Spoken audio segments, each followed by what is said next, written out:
You know, for the longest time, I kept hearing about this movie called Idiocracy by Mike Judge, the same man who made the brilliant printer destroying Office Space and the good old boy antics, relatable, and King of the Hill.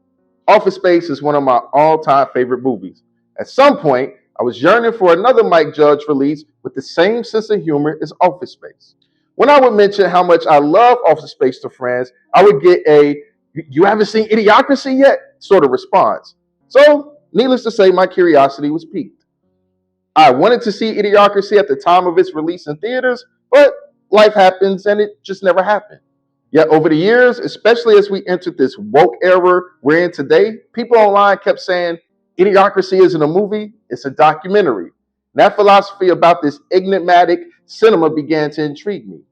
I'm a believer in predictive programming in that movies and televisions reveal subtle clues and messages about future and even present current events. You would say The Simpsons is a prime example of this with 9/11 and Donald Trump's presidency in 2016. Now, I wasn't sure if Idiocracy followed the same MO, but man, when I finally watched it in late 2023, I was beyond floored. Oh my God, this movie was firing on all cylinders, forecasting the state of the culture. As a 10-year veteran teacher, I viewed this movie with my teacher eyes, connecting dots and catching details that kept my bottom jaw away from the top of my teeth. And when I consider what is going on in education today, this movie provided answers and a thesis you're not going to get anywhere else. Man, I kept watching this movie and going, yep. Oh, that's why our kids are intellectually off. While I think it's easier to see some of the obvious societal decay this movie portrays, I don't think a lot of people will pay attention to how the state of education is revealed behind the Brondo Mountain Dew like water fountains and a recessive infantile caveman language of the adult. So that's what I'm here for in today's video. We will look at 4 narrative elements of the movie that are symbolic of the ideological decline in our public education system today. Idiocracy tells the story of an unexceptional man who finds himself placed in a deep freeze and thawed out 500 years too late in a future where the dumbest people alive have taken over the world.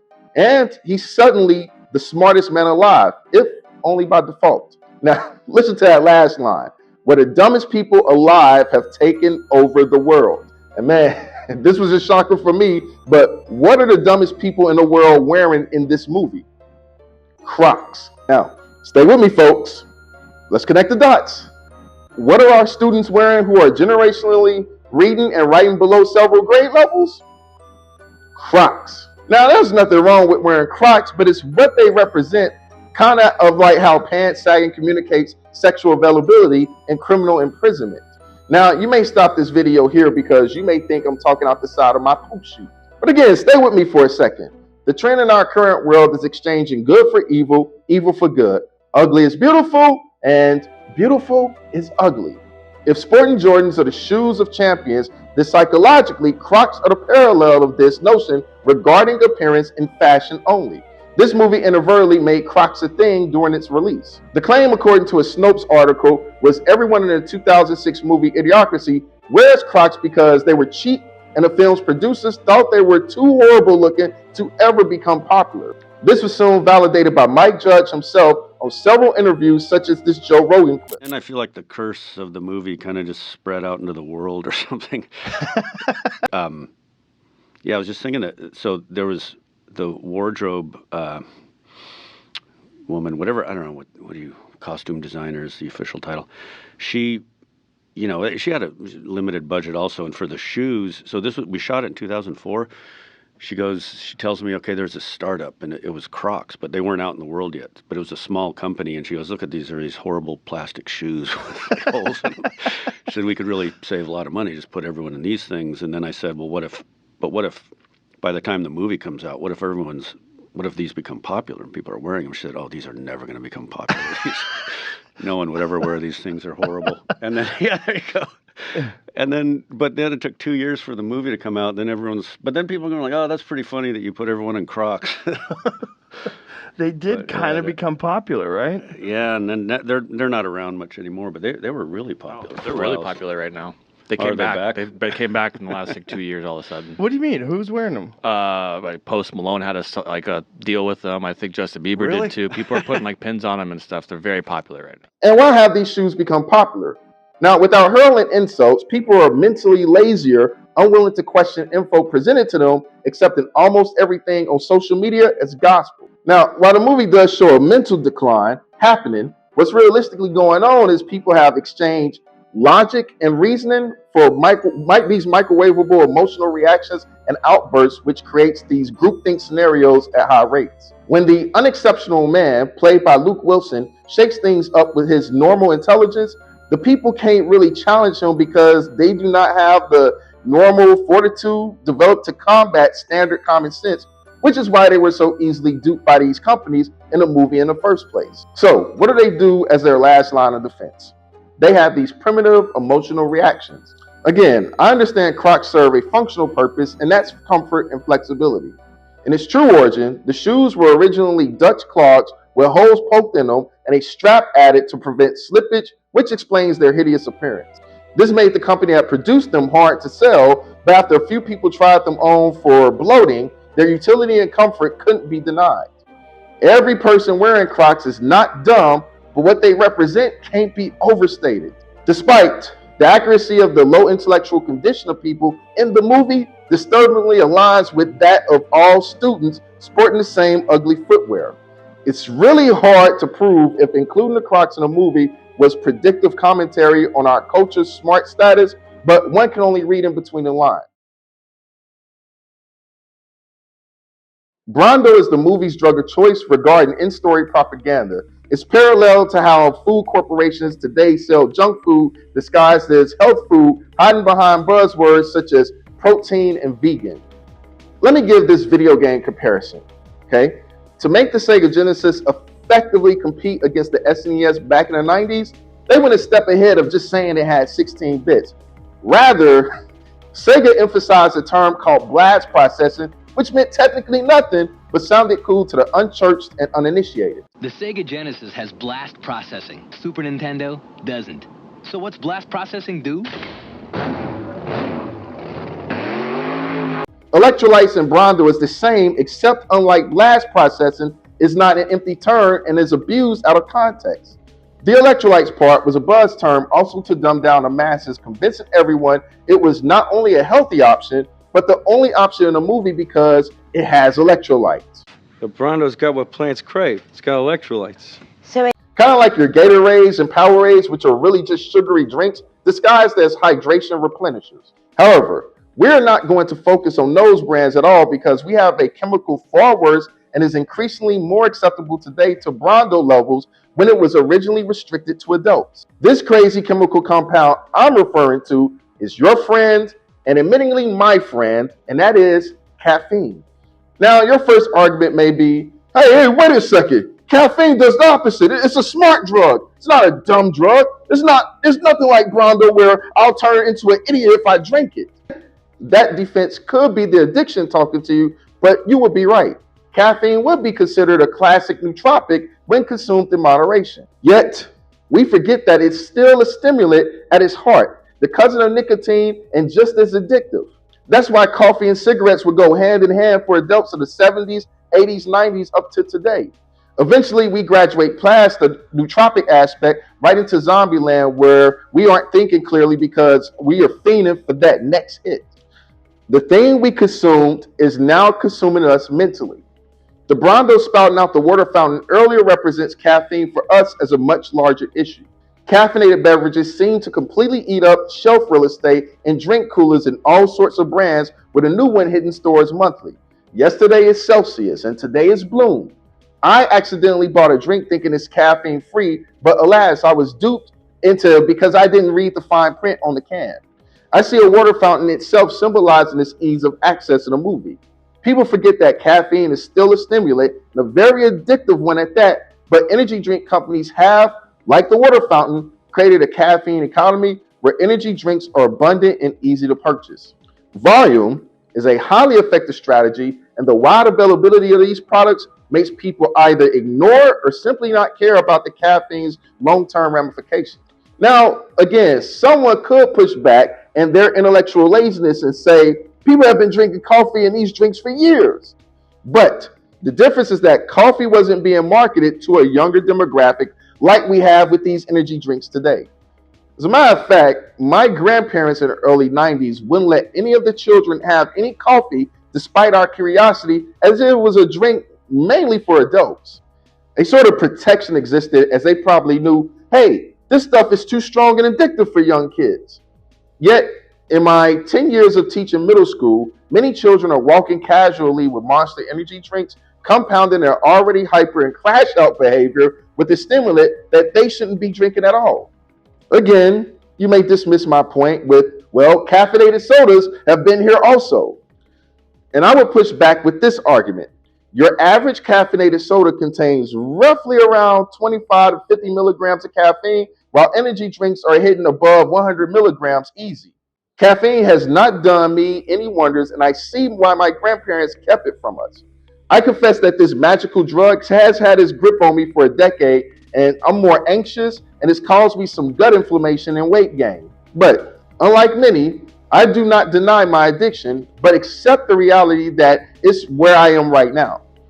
I'm in no position to criticize anyone for their smoking or drug addictions, as I see caffeine as what it is, a drug. I mean, I display all the symptoms and traits of an addict. Not being able to function without it, not thinking clearly, but fantasizing about my next cup of coffee. Oh, that next sweet hit of sweet, sweet, creamy Java. When I'm trying to quit, the withdrawals are a monster. Usually I'm experiencing severe headaches and exhaustion throughout the day when I go without caffeine. I'll admit, the most I have abstained from any caffeinated product is about 3 days. Surprisingly, before the temptation of the allure of the feeling of that high where my brain lights up like a Christmas tree and I'm granted an enhanced, focused superpower. Alas, it's never been about the caffeine itself, but the mental effects it provides. Say a prayer for me that my dependency on this stimulant parading around as a highly nutritional health benefit is severed. We are arriving to a place where basic skills are becoming the new difficult, the new advanced difficulty setting. And Idiocracy proves that. There's a scene in the movie where Luke Wilson's character has to take an IQ test where this question is asked. If you have one bucket with 2 gallons of water and another bucket with 5 gallons of water, how many buckets do you have? Luke Wilson's character answers the question with flying colors, as the answer is obviously 2. But this question is a disturbing one. Why? Because it creepishly alludes to a prediction in terms of how standardized test questions are designed to trick kids into answering a question. Our brains will naturally hear the numbers in the question and immediately think, oh, they want the total number of gallons, which of course would be 7. But the nature of the question is designed to mock and taunt the intellectual failure of its society by asking how many buckets rather than the expected gallons. This is how our standardized test questions today are designed, knowing that the current climate of students today are not careful when reading questions, with test graders seeking to slip a Mickey into the design of the question by adding or subtracting a key word to throw the entire context of the question off. Fortunately for Luke Wilson's character, who again was cryogenically frozen from what was considered the present day at that time, still retains the standard IQ level that we would consider acceptable. In contrast, the people next to him eerily resembles the modern student today who is seen struggling to place a square block into a round hole. While our students collectively may not be this mentally challenged, the concept of this scene is prevalent, as what we do consider basic skills our upcoming generation are incapable of processing. The zombified look of the 2 stooges struggling with fitting blocks to holes is the same look our students give when they are asked to read and comprehend. What Idiocracy was foreshadowing is an archetype of students' mental and how they will behave, respond, and perform, where kindergarten-type exams will become the new standard of assessing IQ. There's an article titled Watching Writing Die, an English Teacher's Perspective by Dr. Normie Koto, who gives an amazing timeline of how we went from teaching the role of words within a sentence to just the writing process, almost to no process at all. On a Dr. Phil episode titled, Why Can't American Kids Read Anymore?, he interviews a mother who was an English teacher talk about how her son can't read or write well thanks to this approach called balanced literacy and cueing, where it's all about feelings rather than pragmatic, practical, technical aspects of reading and writing, such as learning phonics. But this woman's experience isn't a unique one, but very common. What did you learn when you asked for that evaluation? Well, it's interesting. At that point, I actually really didn't know. I had sort of a mother's intuition, and I do tell parents to trust your gut. You just know when something isn't right. And at that point, I really was still teaching using balanced literacy. I was cueing kids to, does it look right? Does it sound right? And does it make sense? Those were things I was asking my first graders, my second graders, I was teaching in small groups to do, rather than really sound out the words. Of course, there was some phonics. It's not like balanced literacy has no phonics instruction. But so I still wasn't really clear on what was missing with Nolan, but I think it was my gut. So I had him tested, and it turns out when I looked at his assessments in a lot of the basic reading skills, he was below average. So I knew enough then that he needed some specialized support, but I think I didn't really realize that he really wasn't learning disabled. He just had a lack of appropriate instruction that really helped build that reading circuit in the brain. It's when my daughter, his younger sister, was working with me during COVID. So Nolan was older by then. I was still using these methods of balanced literacy, and it was first grade. Her school shut down, and I said, what better opportunity? I am a teacher. I have a master's degree. I have a willing student, and I sat her down. We had our little guided reading books. After 3 weeks, daily instruction, a lot of instruction, she had really not progressed at all. She had just memorized the books. And I think Nolan, coupled with my daughter, made me realize, well, I think it's the teaching method. I think there's something that I'm doing wrong. And that was really difficult to think back to all the students I've worked with to chalk up to saying, well, what you'll hear a lot of teachers say today is, these kids can't read. What they mean is that students might be able to call out words, but the level of understanding in terms of how those words work in concert to formulate an idea, message, and hidden meanings are completely lost on them. The nuance of reading is also lost, where teaching grammar is becoming a thing of the past, but it shouldn't. That punctuation, those things we call colons and semicolons, means something and dynamically affects the meaning of a sentence. Now, when I was younger in the 90s, schools encouraged kids to mature away from books with illustrations to text-only novels or nonfiction reads. The goal was to train us to create our own visual imagery and paint self-portraits of the stories we read to strengthen our imaginations further. And it worked. When I read, I imagine the look and feel of things as it relates to how I've seen those things in real life. And if I never saw something in the text, I would create my own version of what the author wrote inside of my mind. Today, this practice is flipped completely on its head, where experts do not want students to read, but provide images with everything that is presented to them. This may very well be why reasoning and processing abilities are slow and low, because of a self-sufficiency to use reading as a mode of thinking. But the same can be said of mathematical reasoning as well. In 2023, fewer than 5% of students scored proficient in mathematics at more than 200 Baltimore public schools. I mean, that's ridiculous. Baltimore isn't alone, though. Just this year, a recent graduate of the Connecticut school system is suing the district, saying that it failed to teach her how to read and properly calculate basic math. And she graduated with honors, which means just like any other district, they pushed her along in the system with no real accountability. Even today, could you read this, or would it take you a long time? It's impossible. I just see his words everywhere.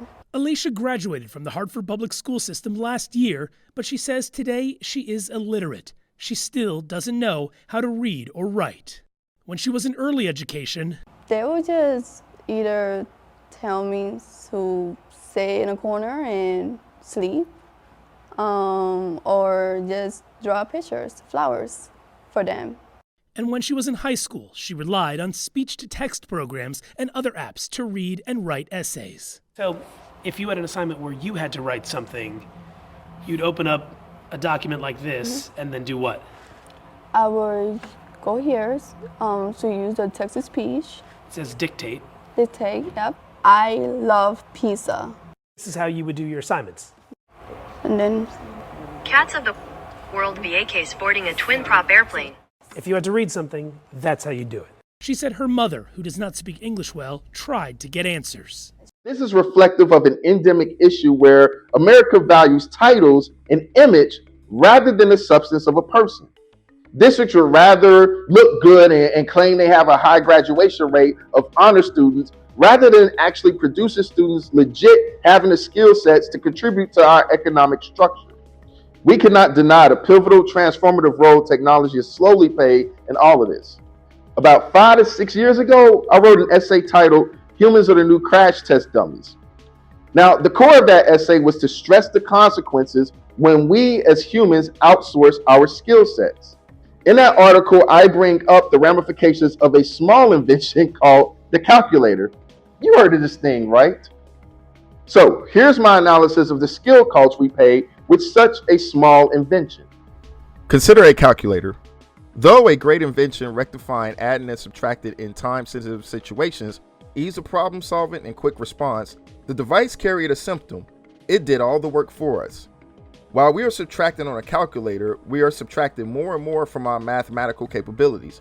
Don't get me wrong, I'm not saying to never use a calculator. It is convenient in specific circumstances, but giving it too much power to solve all our math problems is a metaphor for how we give general technology supreme authority to dictate our lives. Now, you'll hear online gurus preach about giving over menial tasks to robots, but at some point, people need to do those menial tasks as a gateway to access and be prepared for the more challenging ones. When you apply this outsourcing and reliance on a student level, the results have been, well, infamous.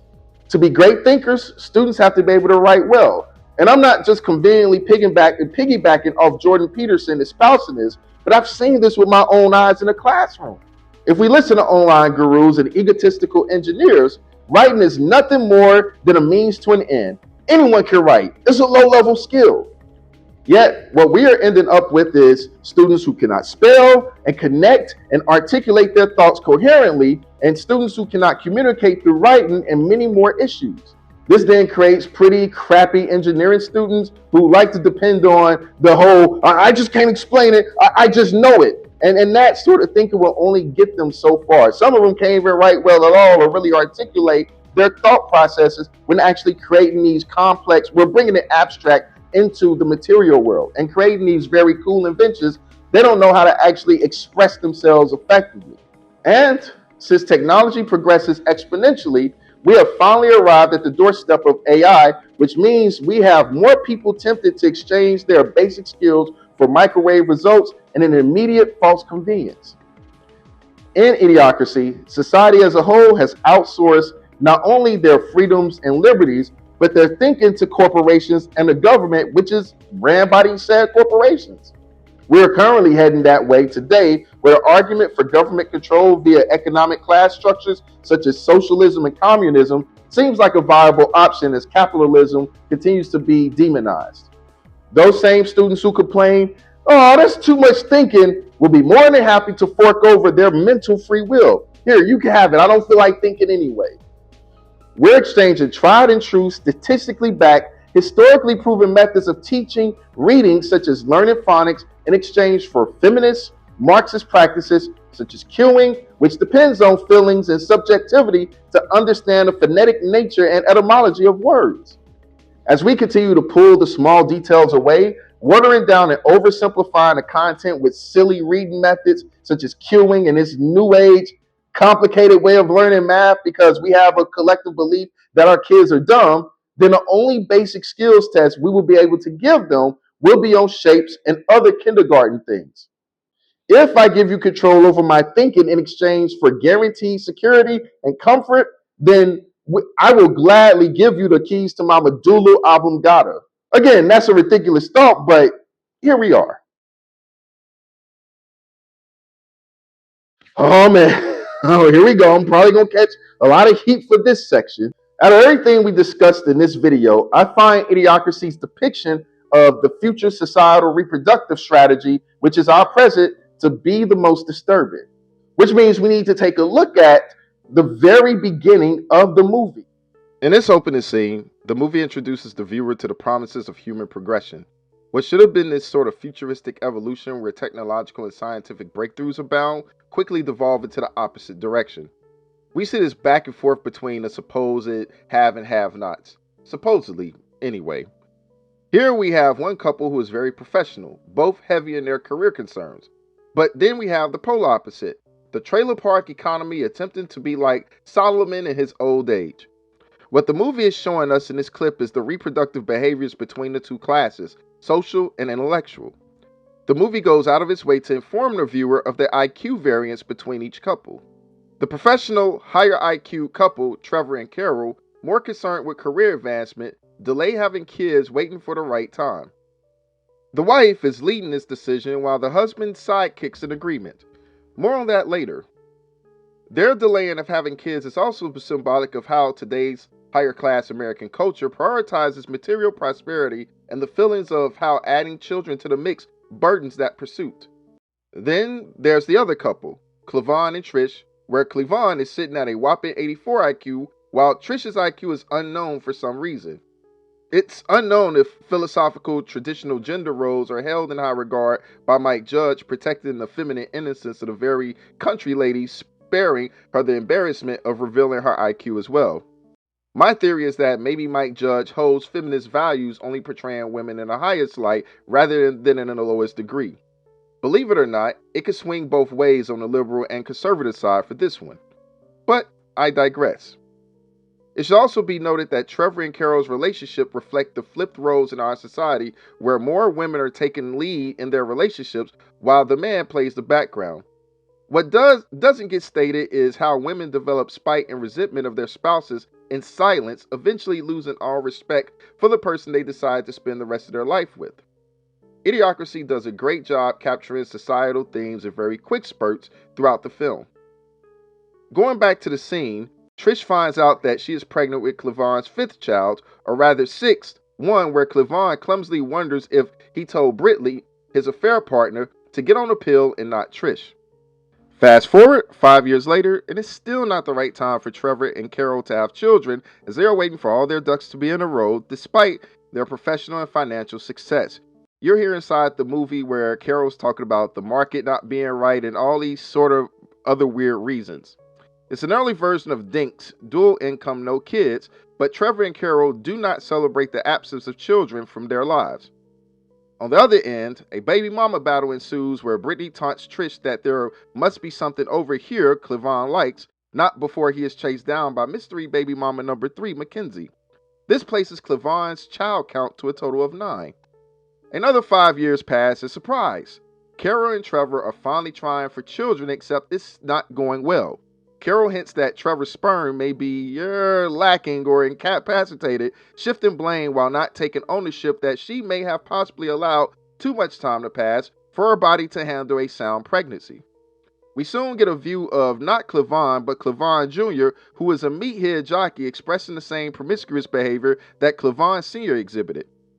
His arm is around high school groupies where he proudly announces how he is going to share the love with all of them, and that's putting it mildly, as Clevon Sr. cheers him on. Clevon Jr. matches his body count with his old man's, impregnating 4 girls and having 4 children by the 4 of them. Like father, like son. Clevon's story ends with him injuring his crotch on a jet ski, but thanks to reproductive technology, he doubles his child and mistress count, supplying the world with more unsupervised children who are highly probable to weigh society down rather than advance it. Clevon Jr. also gains a few more kids with 2 new women. Clevon lives on, making whoopee inside of a truck, which is symbolic of how our culture today pedestalizes unrestrained sexual practices. Unfortunately, Trevor and Carol do not have a happy ending. Trevor passes away trying to give himself his own happy ending, which is indicative of a poor sex life or how some married women behave when it comes to physical intimacy in their marriages. It's clear that Carol despised her husband, who even in his demise was trying to provide for his minimalist family. Carol, like most career-driven women today, freezes her eggs as a failsafe until the right guy comes along, thus speaking mountainous volumes on the dating market for the modern, feminist-influenced, professional woman today. There are 2 dichotomies happening simultaneously. People who should have children and people who shouldn't. Each has its own challenges regarding children, but they're both a problem in their own right. Those who seek career advancement and earn resources from their professional pursuits have either waited too late to have kids or do not have the time to contribute to their development, likely to outsource raising them with their financial resources. These people will prioritize climbing a corporate ladder above all else, but they have the means to support a family. When we look at the billionaires of today, such as Elon, Bill, Jeff, you know what I'm talking about, they all have families. Again, going back to the supposedly internet guru that we see in YouTube ads, these make money online scam artists will sell to people that being single is an advantage if you want to make billions fall from the sky. That's not necessarily true. Don't listen to that. On the flip side, those who operate in lack and are financially impoverished make very reckless decisions when it comes to reproduction. I should know. I've been working in this environment for the past 12 years. Now, the funny thing is that they are both two sides of the same coin of selfishness here, both from an economically attractive professional couple and those living their best lives from irresponsible baby making. But where does this irresponsibility come from? Is it innate or is it taught? The fallacy men make is that they equate beauty with good character and innocence when that is further from the truth. Likewise, women confuse real manhood and confidence with a violent and aggressive demeanor. Dr. Jordan Peterson speaks on why women erroneously make this presumption when choosing a mate. Here's something really interesting. It's the bad boy paradox, they call it, that young, naive women are attracted to those Machiavellian types. Definitely. But when they get older and more experienced, they start to be able to see through that. The reason they're attracted to it, as far as I can tell, and I talked about this with Bus to see if I was way off on the wrong track, is that those reckless, fearless people mimic real, fearless competence. And young women aren't good at distinguishing between the two. And so they get sucked in by the sort of psychopathic recklessness because they think it's fearless competence. Right. And then, of course, the guys who are doing that, they'll prey on that because they're trying to ape competence. But what the women are really after in their heart of hearts, they might be out for an adventure too, because there's that element of it. But they want that fearlessness that does go along with true generosity and competence, and also the ability to keep, real darkness away. In the Black community, particularly what we identify as the hood, due to poverty and other variables, we see this play out time and time again with younger girls who conflate that same psychopathy Jordan Peterson was talking about with real manhood because no one ever bothered to fix their antenna for selecting the right guy. In my book, Trouble in Paradise, you knew it was coming. I'm going to plug it in here. There's a chapter titled Goons and Ops where I detail how young girls misconstrue violent gangbangers as true masculinity and where that leads them eventually. Beats and rhymes have devolved into something far more homicidal, drill music. Popularized by a small sect of Chicago's deadliest communities, drill music excites young minds today. The gospel of retaliation has spread thanks to the many social media outlets. As teens regress to primitive instincts, assassination on sight is acceptable. This also affects young girls who will confuse strong masculinity as being physically aggressive and unnecessarily violent. Such traits will arouse the primitive side of a young girl's emotions. He's unpredictable, dangerous, the embodiment of an adrenaline rush that knows no bounds. These girls will relationship with these loose cannons, reproducing the same cycle that needs to be destroyed. On the flip side, if young women craving adventure aren't trying to date a wild card, then they are merely adopting the violent tendencies and behavior created through the gang culture. Some of these young ladies are risking their lives for loyalty, ending up lifeless. This morbid attraction is costing them. Ruthless male teens are mowing down young women, not protecting them. If no one teaches young men early how to care for women and children properly, then casualties of war are the expectation that's seen frequently in Chicago. Immature and inexperienced women will succumb to their emotional whims for men who falsely sell themselves as real men. They will reproduce with these guys, giving birth to more children who are ignored and eventually become criminals themselves after haunting the school system for some time. Sadly, most women want men that give them emotional butterflies or excitement off of aggression and violence, which is analogous to a man who wants a woman for a big gluteus maximus and a smile. Socially, it is completely unacceptable that men make grave mistakes choosing women over superficiality such as their physical features, not investigating her moral and character fabric. But society acts as if women are incapable of it, fumbling the same way, as if they are always choosing wisely, and if things turn out bad, then it's that bad man who duped and bamboozled her, led her astray. When you date a shark, you can't get mad at a shark acting like a shark when it tears a human into shreds. Oddly enough, it was the shark's capacity for ruthlessness and death that attracted her in the first place. Both men and women need to carefully weigh all the risks and rewards for who they decide to marry or, in this day and age, lay down with. The children you have will affect us all as teachers later. And as a teacher, these students who are baby mama and baby daddy bound are chaotic, reflecting the immaturity and recklessness of their parents. Going back to that scene, Cleavon's irresponsibility of slanging his seed is a representation of the absenteeism prevalent in public education when it comes to dads being in the picture. But Cleavon isn't the only one needing to take accountability.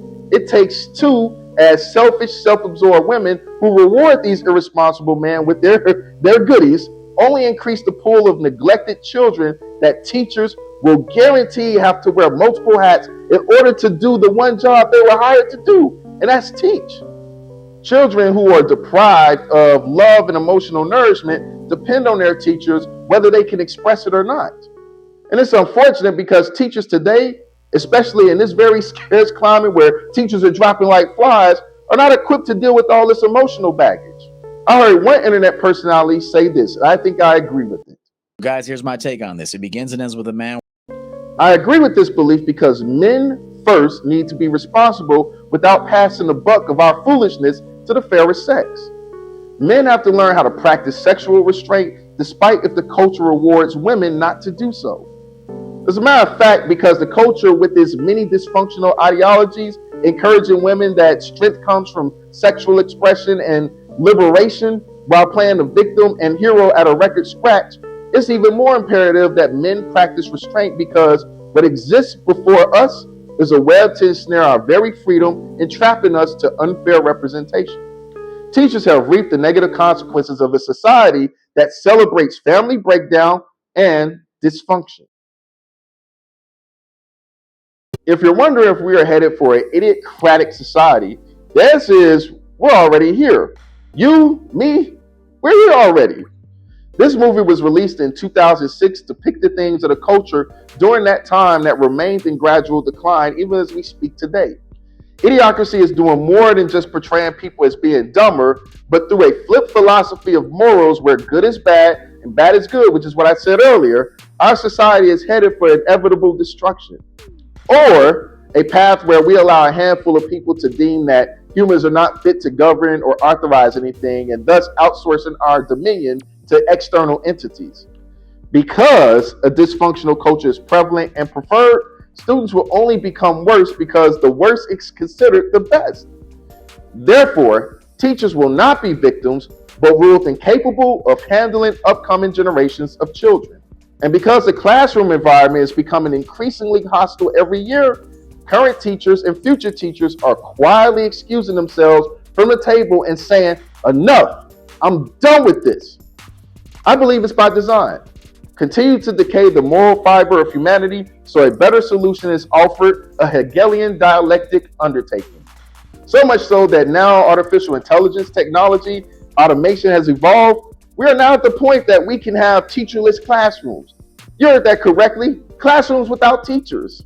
Or better put, human instructors can finally be phased out for a more dystopian/utopian idea that our higher superiors want for us at this moment. In my next video, pinned entitled No More Teachers, I talk about this very thing of the writing being on the wall as more campuses adopt and embark on this new technological frontier for teaching. So subscribe to this channel and the Teacher Show with the link below so you are the first to see this analysis on what's to come.